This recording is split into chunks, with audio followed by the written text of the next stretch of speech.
ఒక చిన్న విషయం అండి. మన పిల్లల్ని స్కూల్కి పంపుతాం కదా.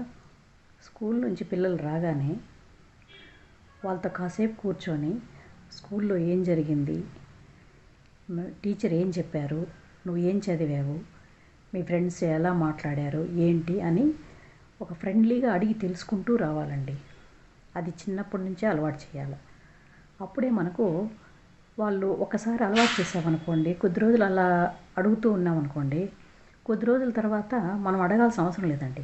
వాళ్ళే వచ్చి మమ్మీ నాకు స్కూల్లో ఇది జరిగింది అది జరిగింది మా ఫ్రెండ్ ఇట్లా అట్లా అన్నీ చెప్తారు. అదే అలవాటైతే పెద్ద అయ్యాక కూడా వాళ్ళు ఏ విషయం మన దగ్గర దాచరండి. ఎందుకంటే మనం ఫ్రెండ్లీగా ఉంటాం కాబట్టి, అడిగి తెలుసుకుంటూ ఉంటాం కాబట్టి, అదేవిధంగా వాళ్ళు కూడా మనతో ఫ్రెండ్లీగా అన్ని విషయాలు చెప్తారండి. ఆ చెప్పుకునే విధంగా మనం నడుచుకోవాలండి. వాళ్ళు ఏదో చెప్పారు వెంటనే కోప్పడిపోయి కసిరేసి తిట్టేసి కొట్టేసి ఇలా చేసామనుకోండి, మరుసటి రోజు వాళ్ళు ఆ విషయాన్ని చెప్పకుండా దాచేస్తారండి.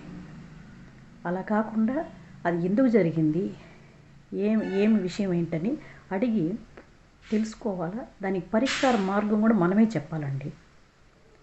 అంతేగాని మనతో ఫ్రెండ్లీగా ఉండాలి కానీ భయంతో పెరగకూడదండి. పిల్లలు ఫ్రెండ్లీగా ఉండాలి.